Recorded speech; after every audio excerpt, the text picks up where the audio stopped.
right, so let's talk about the really big topic right now for us, especially besides AI. I'm gonna pause him there, but like medical billing, like how has that experience been for you? And I mean, we're working with we own a medical biller now. Yes. And not to get too ahead of myself, but the medical biller you own has been a fantastic boon. But to kind of just step back a little bit, we were Okay. working with a third party when we started kind of doing COVID. That was really what started us into medical billing, and they were great. It was a little bit interesting to get used to. We weren't getting that sort of immediate feedback like we were on the Right. pharmacy Yeah. Yep. side. Those rejections immediately, Mm-hmm. and we would find sometimes 6 months, a year later, we got Oh, a letter that said, hey, this patient you rejected, sorry, their insurance number wasn't correct. And at that point, this is somebody who came in for a COVID vaccine a year ago. I'm not going to call them up and say, Right. hey, do you remember me from a year ago? Can I have your health right. insurance card number? They're Yep. going to say, no, what are you talking about? So that created some issues. Really early on when there was the HRSA program, it was a little bit easier. Folks Mm-hmm. who weren't exactly sure of what their current medical Okay. provider on, we could Okay. maybe get away with, submitting to HRSA first, getting that rejection back, and then being able to kind of work from there. But it was a really kind of unique challenge for a pharmacy that had really only had experience in pharmacy billing. As it kind of got a little bit further into the pandemic, we found a few more options. So one of them was TransactRx, which one of the fantastic sort of benefits of it, and something that was really new, was that it had real-time eligibility checks, which is huge for our pharmacy. A lot of times in the past, we would bill to a patient's Medicare Part B, and Medicare would come back say, sorry, they have Medicare Advantage plan.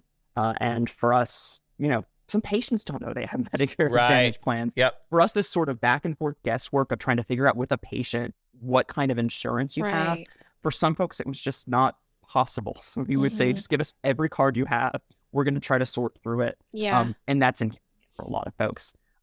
Now with kind of these new tools that we have, we're able to submit a claim to TransactRx, get back a rejection in real time that says, hey, this patient has XYZ medical insurance, Okay. and then go right to the patient and say, hey, you have an XYZ card. Can I have it? And they say, yeah, oh yeah, I know that card. Huh. Instead of just say, oh, you have a different card, give it to me. Right. A lot easier in Nice. terms of that So sort of are medical there billing. what I wonder, Jeff, idea, and you can answer this for me. What And do you wonder, Marsha? I'm not the programming guru, but would there be some common rejection codes that pharmacists or technicians are more familiar with that go, yes, we know if if this patient has this type of insurance, that we know the med billing is going to be rejected because, like you said, wrong insurance number. Well, we've got claim overrides that go, cool, this is the insurance number Yeah, that you see them. as time goes on, you'll see a deeper and deeper integration with TransactRx.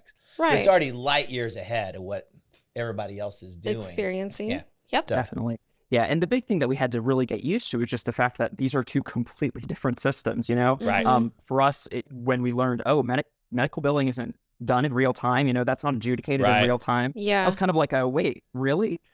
So we had to learn a whole new system. We had Yeah, to learn a whole new way of doing things. and what's interesting about in the medical world, a lot of medical billing is services, and they're trying to tack on more and more services. And the modus is bill $1 bazillion on a bazillion things and take what we get. Yep. Right. And if we get half of that, we're good. And, Yeah. and so it's really a weird where by nature they're overbilling, they're trying to create complicated codes to overbill. And they justify that by this model that, well, I'm not going to get paid for everything. So I got to get paid the most I can for the things I get paid for, rather than having an efficient system that paid the right thing for everything. So it's an interesting world to dabble in. It's a whole new world for pharmacy who's used to seeing, boom. I mean, before the old DIR fees and things hit, we're used to seeing, here's where I am, where I am.